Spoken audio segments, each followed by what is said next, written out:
প্রিয় এবং স্নেহবাদন ভাইয়েরা, গঠনমূলক রাজনীতি করতে পারি, দেশের শিক্ষিত লোকজনকে উপহার দিতে পারি, মানুষের কল্যাণধর্মী রাজনীতিকে যদি উপহার দিতে পারি, আর এই ক্ষেত্রে ইসলামী ছাত্র শিবির এবং জাতীয়তাবাদী ছাত্র দল যদি কাঁধে কাঁধ নিয়ে কাজ করতে পারে, তাহলে কোনো ষড়যন্ত্রই সফল হবে না ইনশাআল্লাহ।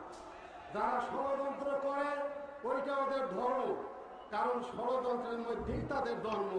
ষড়যন্ত্র করাই তাদের অভ্যাস, পরের হাতে রুটি খাওয়াই তাদের অভ্যাস, প্রভুদের গুণগান গাওয়াই তাদের অভ্যাস, সেখানে বসে লাটাইতে ঘুড়ি উড়ানোই তাদের অভ্যাস, দেশের গোলমালের বিচার চাই দিয়া নয়াদিল্লিতে।